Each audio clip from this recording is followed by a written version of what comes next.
உடற்பயிற்சி ஆசிரியர் doctor SR நகிதன் அவர்களே, பெண்கள் கல்லூரி முதல்வர் திரு புண்ணியா அவர்களே, ஆசிரியர்களே, மாணவ மாணவிகளே, அனைவருக்கும் முதற்கண் காலை வணக்கத்தை தெரிவித்துக் கொள்கிறேன். ஸ்போர்ட்ஸை பற்றி நிறைய சொன்னாரு.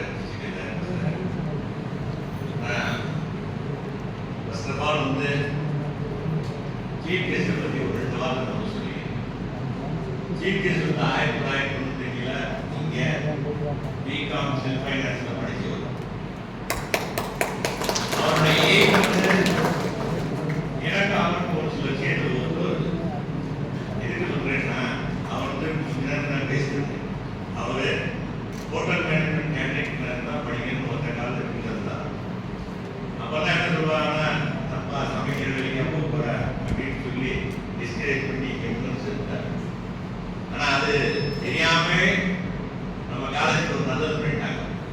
அவர் வந்து அலுமையாகி இன்னைக்கு வந்து ஒரு பெரிய ஸ்கூலுக்கு செக்ரட்டரி கம் கரஸ்பாண்டன்ட் வந்து அதெல்லாம் நமக்கு பெருமை. ஏன் சொல்றேன்னா, அவர் வந்து மத்திய அரசாங்கத்தில் பல பதவிகள் நியமன பதவிகள் இருந்தவர். அதை அவர் சொல்லவே மாட்டார், நானும் சொல்லவே மாட்டேன். ஏன்னா அவர் எல்லாருமே எங்கே நின்றுவீங்க. அது இல்லாமல் ஒரு மனுஷன் வந்து எப்போ தன் குடும்பத்தை தவிர மற்றவங்களுக்கு உதவி பண்ணணும்னு ஒரு நினைப்பு இருந்தால் கூட போதும். அவர் எப்படி தெரியுமா, எந்த ஒரு குழந்தையாவது ஒரு சீட் கிடைக்கலன்னா அவர்கிட்ட போய் நின்னா 2வது சொல்லி எனக்கு ஃபோன் பண்ணுவார். கொடுக்கலன்னா அந்த பையன் கூட வரமாட்டான். அந்த பேரண்ட்ஸோட நாளைக்கு வளர்த்திக்கிட்டே இருப்பார். இப்போ சார் பண்ணீங்க டெய்லி என்ன பதில் சொல்றது தெரியல. ஆனால் அது அவர் சொல்றதுக்கு நமக்கு ஒரு பாரமாகவே இருக்கும். இப்படியாவது வாங்கி கொடுத்துருக்கீங்க. அவர் குழந்தையை கேட்கிறார், ஊராக குழந்தையை கேட்கிறான்னு சொல்லி கஷ்டப்பட்டு அதை வாங்கி கொடுக்க முயற்சி பண்ணுவேன். சில நேரத்தில் முடியாமல் போகும். ஆனால் முடிஞ்சவரை 25% முடிச்சு கொடுத்துருவேன். இவர் வந்து இன்னைக்கு வந்து என்கே ரத்னாமணி ஸ்கூலுக்கு செக்ரட்டரியா இருந்து அது வந்து ஒரு பெரிய பாக்கியம். எதுக்கு சொல்லுறேன்னா, இந்த கல்லூரியினோட செயலாளர் என்கே குப்பையினால இருந்தவர் தான் இந்த கல்லூரியின் நிதம் ரூலர்ல வந்து இந்த கல்லூரி இந்த அளவுக்கு வளர்த்துருக்காரு. எப்போ நம்ம முன்னோரை வந்து நினைக்கிறோமோ அப்பதான் அந்த கல்லூரியே வளர்ச்சி அடையும். அவர் மாதிரி ஒரு தேசபக்தன் இல்லை. அவர் வந்து அந்த ஸ்கூலோட இடத்தை ஃப்ரீயாவே வந்து கொடுத்துட்டு போயிருக்காரு. அது போக ஆறுல அவர் வீடு கிட்டத்தட்ட ஒரு 4000 5000 வீடு இன்னைக்கு எத்தனை கோடி வரும். அதை வந்து இலவசமா தானமா ஒரு நல்ல விஷயத்தில் பண்ணணும்னு அப்படிப்பட்ட ஒரு பெரிய அவராசன் செக்ரட்டரியோட ஸ்கூலை வந்து இன்னைக்கு அவர் நிர்வகிக்கிறார். அவர் பேரை சொன்னாலே கேட்காமே போய் டொனேஷன் கொடுத்துக்கான ஆளுங்க இருக்காங்க. நான் அடிக்கடி சொல்லுவேன், தர்மம் பண்ணுறதுக்கு நிறைய பேர் இருக்காங்க, ஆனால் கொடுக்குற ஆள் சரியான ஆளான்னு எல்லாருமே யோசிப்பாங்க. அப்படி மதுரையில் சிறந்த ஒரு 2-3 பேர் அவரும் ஒருத்தர் சொல்லிட்டு இருக்கணும். அடுத்து நம்ம விஷயத்தை பற்றி சொல்றோம். இன்னைக்கு காலத்தில் வந்து அரசாங்கம் உயர்ந்தா சம்பளம் வாங்கிட்டு டயத்துக்கு வேலை பார்க்கறதுக்கே எனக்கு இருக்கு சார், செல்ல சார் பொத்தியே படிக்க சொல்ற காலத்தில் 1.5 வருஷத்துக்கு முன்னாடியே ரிட்டையர்டான ஒரு வாத்தியார், ஒரு பிசிக்கல் டைரக்டர், அவர் வந்து காலேஜுக்காக இன்னும் வந்து உடச்சிருக்காரு. நான் பார்த்தேன். அவர் அதுவும் எனக்கு ஃப்ரெண்டுங்கிற போய் நம்ம வில்லேஜ் ஃப்ரெண்டுங்கிற போய் இன்னும் பெருமையா. அவர் ஸ்போர்ட்ஸ்ல இருந்தாலும் வந்திருக்காருன்னா நம்ம காலேஜோட பிரசிடென்ட் ஒரு கோச், அவர் ஒரு பேஸ்கெட்பால் பிளேயர் ஸ்ரீ டி.கே. மோதிலால் வந்து ஒரு பேஸ்கெட்பால் கோச். அவர்கிட்ட 2 ஸ்டூடெண்ட் நம்ம காலேஜில் ஒன்று ஈசி ஏ வெங்கடேஷ் வந்து எஸ்ஆர் வெங்கடேஷ் 2 பேருமே நல்லா ட்ரெயின் பண்ணுறாங்க.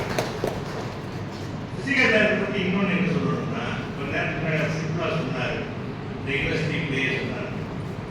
இந்த யூனிவர்சிட்டி பிளேயர்ஸ்ங்கிறது ஒரு 7 வருஷத்துக்கு முன்னாடி எல்லா கேமும் எல்லா காலையிலையும் நடக்கும். ஆனால் எல்லாம் நடந்து முடிஞ்சவொடனே வெற்றி தோல்வி இருந்தால் வந்துருப்பாங்க, 2 வந்துருப்பாங்க. ஆனால் அதுக்கப்புறம் யூனிவர்சிட்டியில் ஒரு காம்படிஷன் வச்சு யூனிவர்சிட்டி பிளேயர்ஸ் செலக்ட் பண்ணுறோம். அப்படி செலக்ட் பண்ணுறப்போ இன்னைக்கு மதுரை காமராஜ் யூனிவர்சிட்டியில் வந்து 142 காலேஜ் கண்ட்ரோல் இருக்கு, எல்லாம் செல்வேனெல்லாம் சேர்த்து. அதில் 150 பேர்ல 30 பேர் எந்த ஒரு காலேஜ் வந்து யூனிவர்சிட்டி பேர் வாங்குறாங்களோ அவங்களுக்கு வந்து சென்ட்ரல் கவர்மெண்ட் வந்து 2.5 கோடி ரூபாய் கொடுக்குறாங்க. அதை தான் நீங்க என்ன என்ஜாய் பண்றீங்க, பிசிக்கல் ஃபிட்னஸ் சென்டர். அது மதுரை மாவட்டத்தில் யூனிவர்சிட்டியில் காமராஜ் கொடுத்தா 2 பேர் தான் வாங்கியிருக்கோம். அதுல நம்ம சௌராஷ்டிரா காலேஜ் 23 தான். அப்படி 30 பேர் வந்து செலக்ட் ஆகி இவ்வளவு ஒரு கிராண்ட் கிடைச்சிருக்குன்னா அது நமக்கு எஸ்ஆர் நடத்துறதுதான் காரணம்.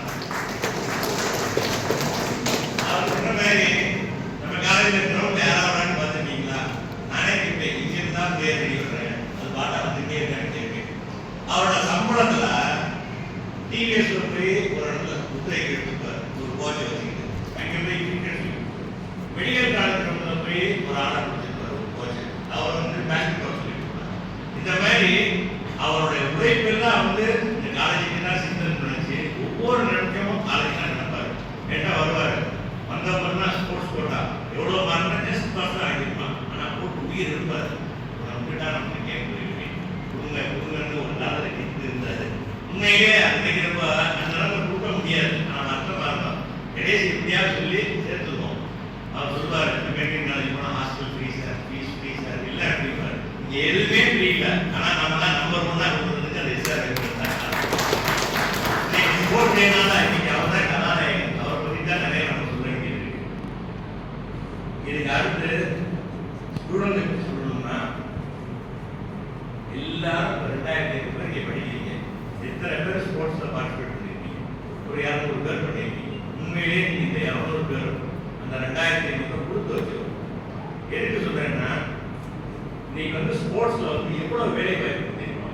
இப்பவும் சொல்றேன், பாஸ்போர்ட் ஆஃபீஸுக்கு போங்க, நம்ம அப்படியே 5 பேருக்கு முன்னாடி டேபிள் உட்காந்துருக்கோம்.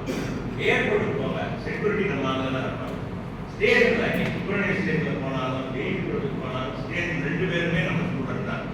இப்படி இந்த ஸ்போர்ட்ஸ்ல வர்றவங்களுக்கு நிறைய இம்பார்ட்டன்ஸ் இருக்கு. அது வந்து நிறைய பேருக்கு தெரிய மாட்டேங்குது. நல்லா வேலை வாய்ப்பு அதெல்லாம் வந்து எடுத்து சொல்லி அந்த குழந்தைக்கு நான் சொல்றதெல்லாம் வேலை வாங்கி கொடுத்துருக்காரு. என்ன ஒரு பிரச்சனாலும் சொல்லுவார், எங்கே போகணும்னு சொல்லுவார், உடனே பண்ணி கொடுத்துருக்காரு. இது வந்து ஸ்போர்ட்ஸ் வந்து இந்த 200 பேர் பார்ட்டிசிபேட் உண்மையே மற்றவங்களோட நீங்க நல்லா கொடுத்து வச்சுக்கீங்க. இது எல்லாம் போக ஸ்போர்ட்ஸ்ல இருக்கவங்க இந்த வெற்றி தோல்வியை பற்றி சகிப்புத்தன்மை வரும். இது எப்படின்னா வாழ்க்கையில் ரொம்ப உதவும். தோற்கிறப்ப மனநிலை வந்து எவ்வளவு வருத்தமா இருக்கும், ஒரு பாயிண்ட் ஆஃப் இருந்துச்சு. இப்படிதான் வாழ்க்கையிலேயே நிறைய வர்றப்போ அதை தாங்கி போடுற சக்தி வந்து வரும். அதனாலதான் ஸ்போர்ட்ஸ் வந்து இம்பார்ட்டன்ஸ் கொடுக்குறாங்க. அது இல்லாம இன்னைக்கு வந்து பாருங்க, வாழ்க்கை கூட எல்லாரும் சம்பாதிக்கிறாங்க. நீங்களே இருக்கீங்க, அப்பா அம்மா என்ன சொல்றாங்க, +2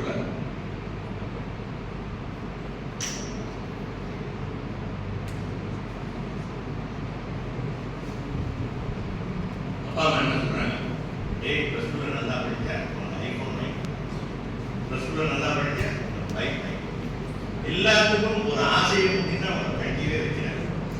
இப்படி சொல்லி படிக்க வைக்கிறப்போ நீங்களும் கஷ்டப்பட்டு எப்படியோ படிச்சு ஒரு இடத்துல சேர்ந்து வாழ்க்கை வந்துடுறீங்க. அப்புறம் வேலை வாய்ப்புக்காக அலையிறீங்க, வேலை வாய்ப்பு முடிஞ்சு பொண்ணுக்காக அலையிறீங்க, முடிஞ்சு கல்யாணம் பண்ணி சம்பாதிக்கிறீங்க. 50 வருஷம் இதுலேயே வாழ்க்கை கூட முடியும். ஆனால் நீங்க சம்பாதிச்ச காலத்தெல்லாம் உங்க ஹெல்த்தை கவனிக்காதனால 50 to 60 வருஷம் நீங்க சம்பாதிச்ச காலத்தெல்லாம் ஒரு டாக்டர் மெடிசன் செலவு பண்றீங்க. இந்தியாவில் தான் 5 லட்சம் கோடிக்கு மாற்றிருக்கீங்க. ஏன்? உழைப்பு தான் நம்ம போச்சு.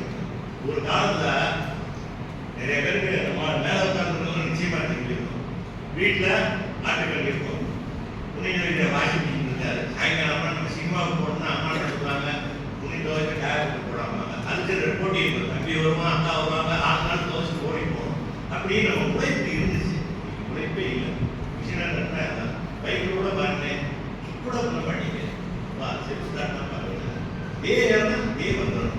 இப்படி இருக்கிறப்போ நமக்கு தெரியாமே வெளிநாட்டுக்கு நம்மளை வந்து அழிவுபடுத்துறாங்க. நம்ம உடம்பு போலாம் ஆக ஆக நமக்கு மெடிசன் நிற்கிது. இதெல்லாம் நம்ம மாற்றிக்கணும். முடிஞ்சவரை வேலை பார்க்கணும். வீட்டு வேலையை நம்ம செய்யறதை யார் செய்யணும்? கூப்பிடுறதுக்காக, இருக்கிறதுக்காக, பாத்திரங்களுக்காக எல்லாத்துக்கும் எப்படியா தான் இருக்கு. இதுதான் நான் சொல்றேன். இதெல்லாம் கொஞ்சம் நாமளும் வீட்டு வேலையை செஞ்சா நம்ம உடம்பு ஆரோக்கியமா இருக்கு சொல்லி எனக்கு பேச வாய்ப்பு இருக்கிறதுனால எனக்கு நன்றி பேசுகிறேன்.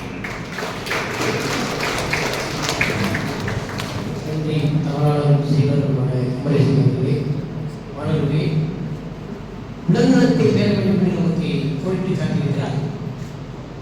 ஒருவர் விளையாட்டுத் துறையில் இருக்கிறார்கள், ஒரு மாணவன் இருக்கிறார், உள்ளத்தை முதலில் ஒழுக்கம் இருக்கும். வகுப்பறையில் அவனால் நமக்கு பிரச்சனை இருக்காது. அதுக்கப்புறம் அவன் நல்ல மனநலம், அந்த ஒழுக்கத்தின் காரணம் நல்ல மனதை வைத்துக் கொண்டு வகுப்பறைக்கு அவன் லீட் பண்ணுவான். இடத்தில் குழந்தைகளை இந்த மாதிரி நல்ல செயல்பாடுகளை நமக்கு அவ்வளவு சொல்லிக்கொண்டே மாணவர்களுக்கு வந்து மாணவர்களை சந்திக்கின்ற போது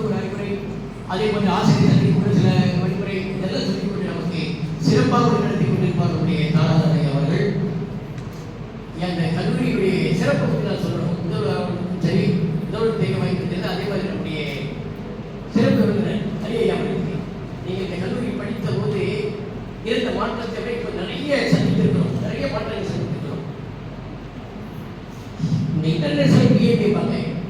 எல் சிவராமகிருஷ்ணன் கிரிக்கெட் பிளேயர்.